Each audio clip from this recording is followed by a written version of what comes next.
little over a year ago, we said goodbye to a beloved member of our family. He was a man who lived a full life before he passed away from old age. And so in the last couple of years, I've come across what happens when we are faced with the inevitable, because each of us has encountered or will encounter the painful experience of losing a special someone in our lives. And across the globe, families grapple with the decision of laying their loved ones to rest through there's either burial or cremation. And for centuries, we've sought solace by visiting graves, cemeteries, and memorials to honor and remember those we have lost. And there is an aspect we often overlook as well, the upkeep of these sites. And it's not just about physical maintenance, but also financial commitment. Because fast forwarding to the future, say a decade or a half century, or even a few centuries from now, will these grave sites be maintained? Will they still exist? And the sad reality is that most people are eventually forgotten. No one will know of their names. No one will know what they look like. And no one will hear or know of their stories. Not long ago, I stumbled across a post from a page called Africa is Home, and it said something like this. 150 years from now, none of us reading this post today will be alive. Everything we are fighting over right now will be totally forgotten. And if we go back memory lane to 150 years before us, that will be about 1873. None of those that carried the world on their heads then are alive today. And almost all of us reading this will find it difficult to picture anybody's face of that era. Now pause for a while and imagine how some of them betrayed their relatives and sold them as slaves for a piece of mirror. Some may even have killed their family members just for a piece of land, or tubers of yam, or cowries, or for a pinch of salt. Where is the yam, the cowries, mirror, or salt that they were using to brag? It may sound funny to us now, but this is how silly we humans are sometimes, especially when it comes to power or trying to be relevant. The land that you are fighting for and ready to kill for, somebody has left that land. The person is dead, rotten, and forgotten. That will also be your fate, and mine. And in 150 years to come, none of the vehicles or phones we're using today to brag will be relevant. To preserve our roots, some cultures, like the Irish, meticulously document genealogical records. Genealogy helps us to understand our past, validate our identities by tracing our ancestral lineage. Traditionally, we verified our ancestry through tangible documents preserved in libraries or government institutions. These records, though, offer only basic facts, like someone's name, date of birth, who they were married to, and when they passed away. Genealogy websites now offer digital solutions so that they can store more information about a person. But they too are vulnerable to loss, data loss, if the business shuts down or if the website shuts down. That brings me to the focus of this video, the power of blockchain technology, specifically using ordinals on the Bitcoin Satoshi Vision, BSV Blockchain, to safeguard our most precious memories, or legacies.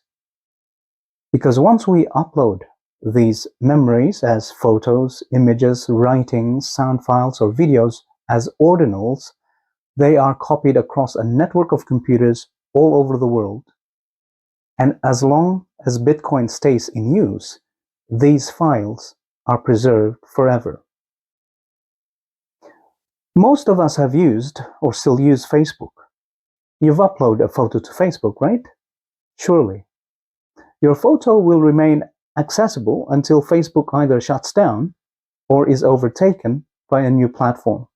But imagine if instead of uploading your pictures to Facebook, you could actually upload them to the internet itself. And that's what uploading to the blockchain is like. It isn't limited to a single platform, but it is spread across the web. Even if a website disappears, your files are still there for another website or for you to access. So I know that by now it's probably getting a bit too technical or getting a bit too vague. So to make it easier, let's walk you through, or let's go through a practical demonstration of how to inscribe an ordinal. And it's simpler than it sounds, I promise. Let's go to onesatordinals.com to get started. It is the first website I knew of that started developing ordinals on BSV. This is the website. Let's click around first. This is the wallet. Here we can import a wallet or generate a wallet. This is where you inscribe an ordinal.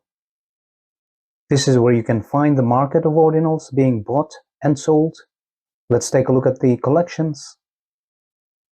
Listings of ordinals being offered for others to buy. BSV 20. This is where we can create fungible tokens. Activity. This is our recent activity. And new listings. This is where you can create your own listing. Use this if you want to offer any of your ordinals for sale in the future. Now let's go back to the wallet, because this is the first thing we need to do. We do not have any wallets to import, so we're going to generate new wallets by clicking here. What it shows you next are two wallets. The top one is your private key for making payments, to pay for inscribing. The bottom one is the private key for the wallet in which your ordinals will be stored. If you don't know about public and private keys, I've got another video you can watch to introduce you to those concepts. I'll link it in the description of the video below. Now copy these, because if you lose them, nobody can restore them for you. You can download the backup file. It is a JSON file that you can open as a text file if you want to view it. Save it on your local hard drive. If you open it, you can see it marked which one is your paying wallet private key and which is your ordinal wallet private key. PK stands for private key. After creating your set of wallets, you get taken back to the main page of your wallet, which shows you your balance. Currently it is 0. There's two buttons, add money and cash out. If we go add money, you can see the public address where you need to deposit BSVs to fund your OneSat Ordinals wallet. If we click on Ordinals, we also see the public key of the Bitcoin address where your ordinals are stored. Now we're going to go fund our OneSat Ordinals wallet. So let's go to add money and transfer BSVs to this public address. Here's the Rock wallet on my mobile phone. I'll scan the QR code instead of typing the public address. I'll transfer half of a BSV. Send it. Done. Now we can see the transfer is waiting to be confirmed. Let's check now the details of the transaction. Let's copy the transaction ID and view it on a blockchain explorer like what's on chain. And after a few moments, the transaction is confirmed. And now we can see that the balance on our OneSat Ordinals wallet is half of a BSV.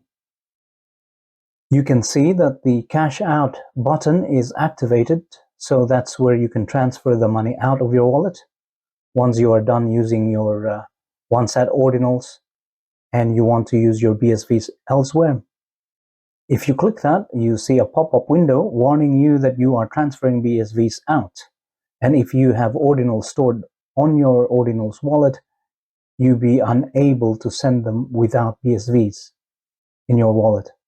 If you wish to continue with this transfer, then you can paste the BSV address to which you want to transfer your BSVs.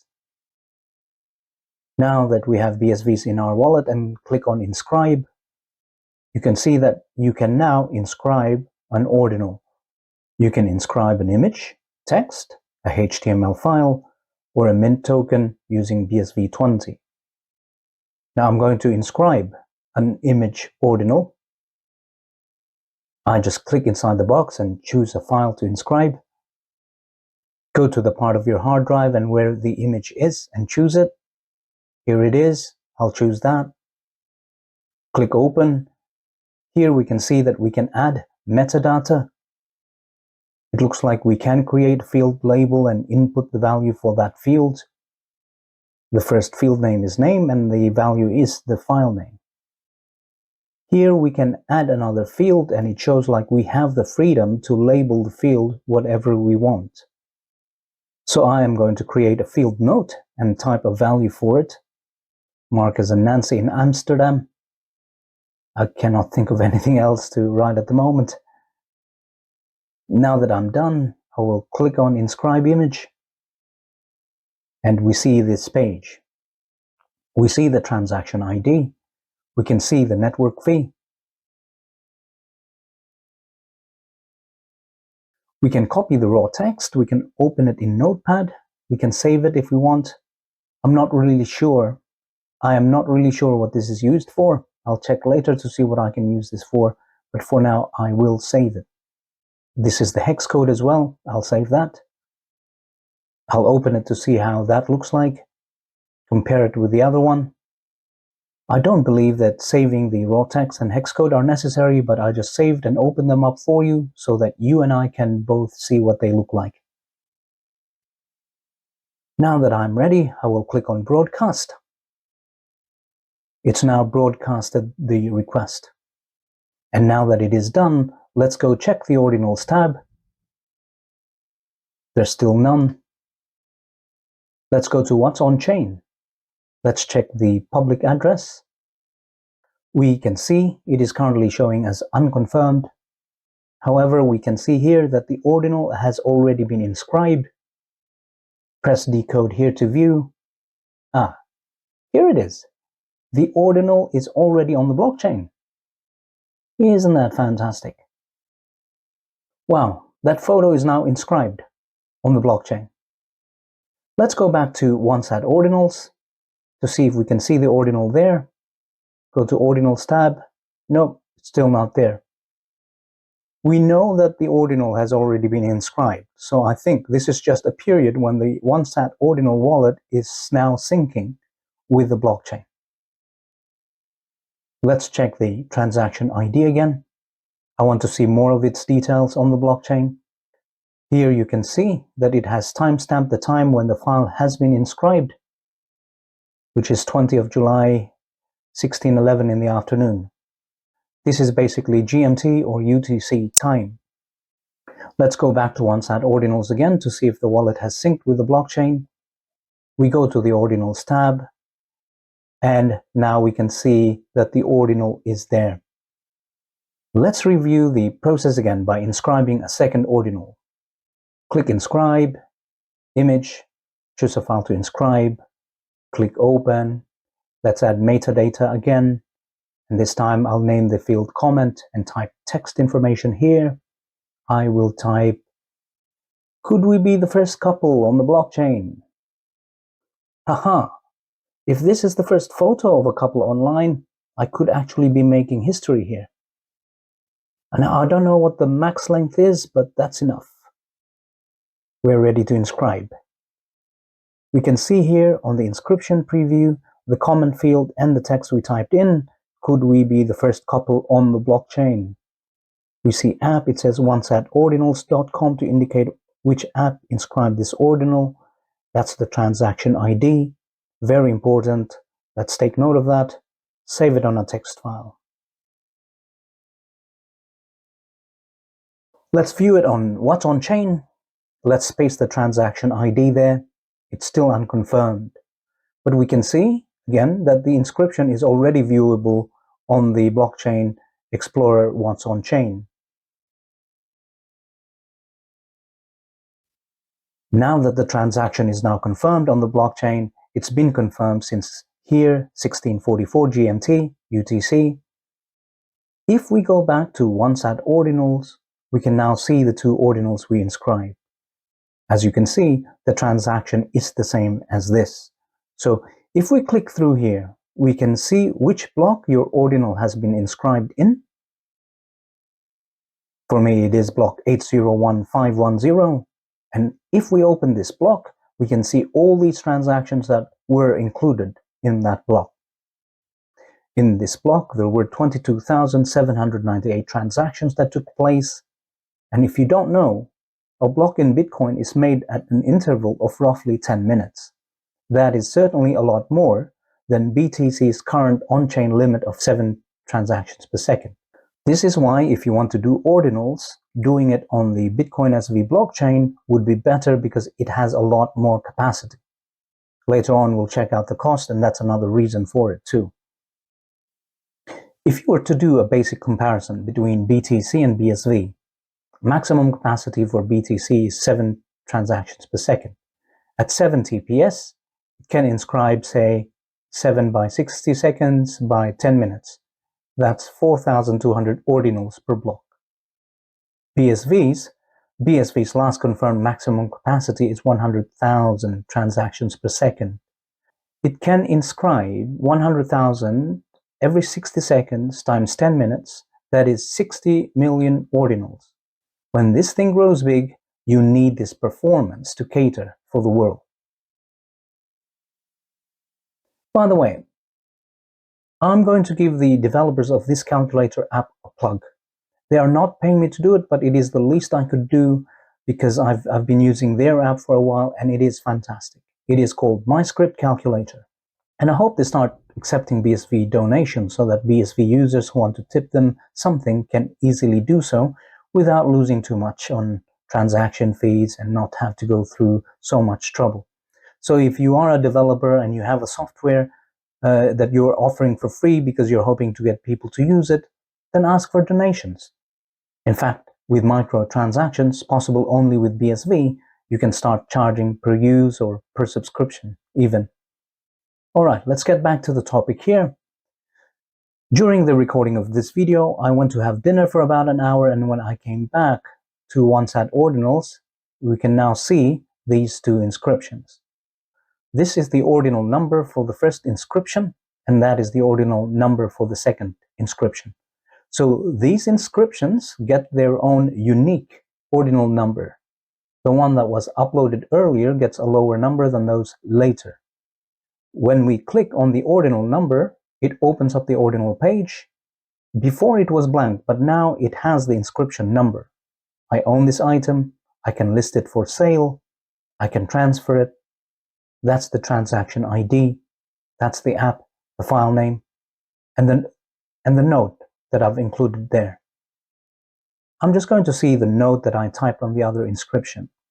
There it does say, could we be the first couple on the blockchain? Great.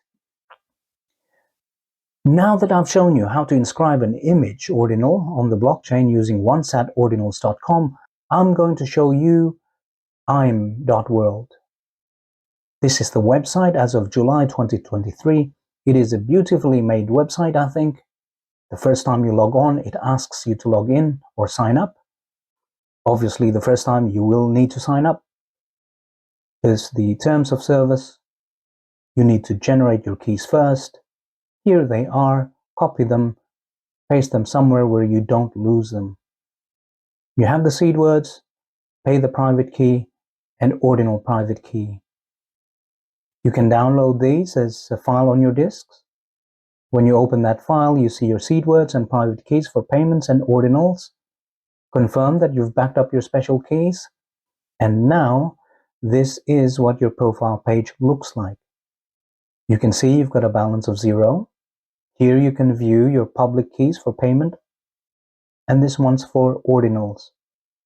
You can also inscribe here on Aym.World, but I will use that as a demonstration in another video. What I want to demonstrate to you is to illustrate the bigger concepts to better understand the relationship of the blockchain.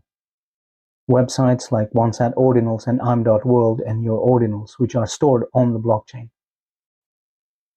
Think of the blockchain as a public database that different websites like ones at Ordinals and Aym.World can access. Now remember, we inscribed image ordinals from the website called onesatordinals.com. If they are accessing, I mean ones at Ordinals and Aym.World, are accessing the same blockchain, then the ordinal that we inscribed with ones at Ordinals should be accessible in Aym.World as well. So to test this out, let's go back to ones at Ordinals. Let's grab the transaction ID of this ordinal inscription. We go to Aym.World. Let's see how Aym.World formats their URL. This is an ordinal. Let's copy that artifact link. In Aym.World, they call ordinals artifacts to keep with their theme. Let's see how they link to ordinals. That's the transaction ID there. So we're going to replace that with our transaction ID of our ordinal. So now you can access the ordinal that we inscribed from another website. You can see here the inscription number is also the same on both websites. This proves then that they are both accessing the same data source, which is the BSV blockchain. All right. So I trust that after going through those examples, you have a better understanding of ordinals. And you might realize that it is actually familiar.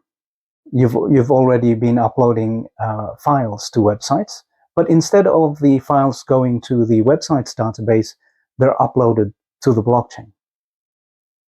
And this implies, of course, that other sites that can tap into the blockchain can access ordinals and will be able to view your ordinals. While websites may come and go, your ordinals stay on the blockchain indefinitely. And this is the inherent strength and advantage of using ordinals.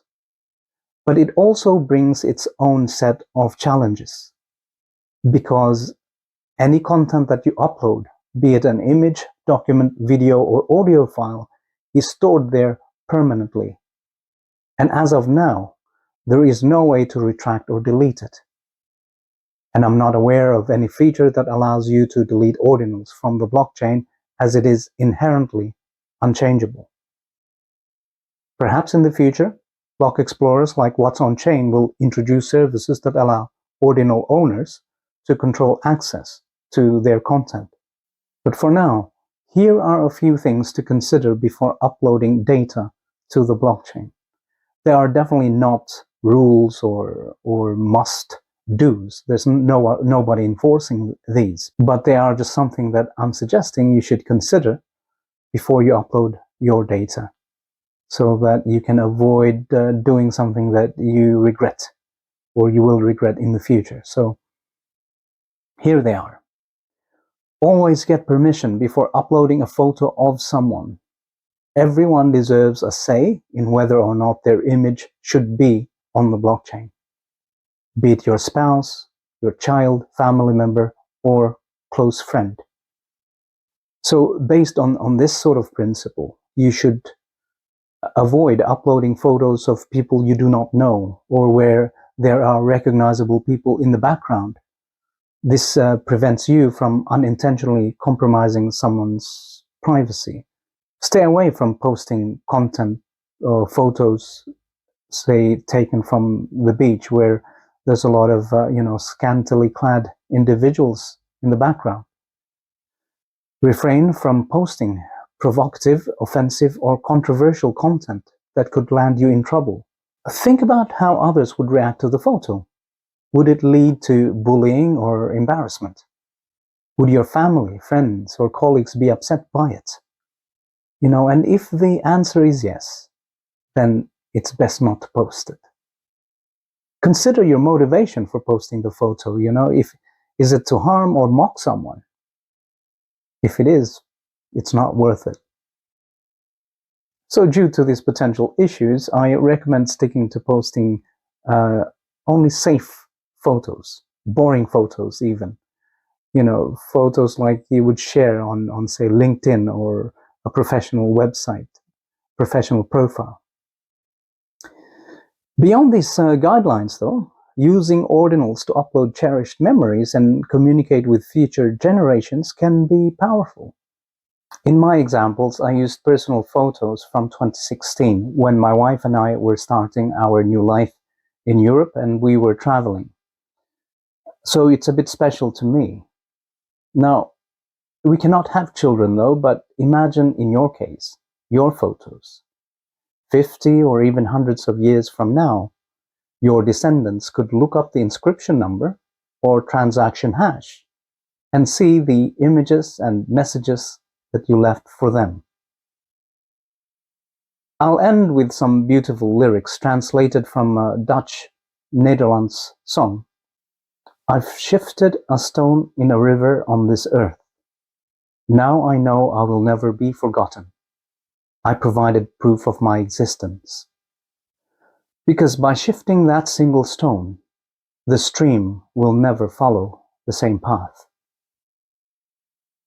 This song likens the blockchain to a river, and your uploaded ordinal to a stone that forever changes the flow of the river.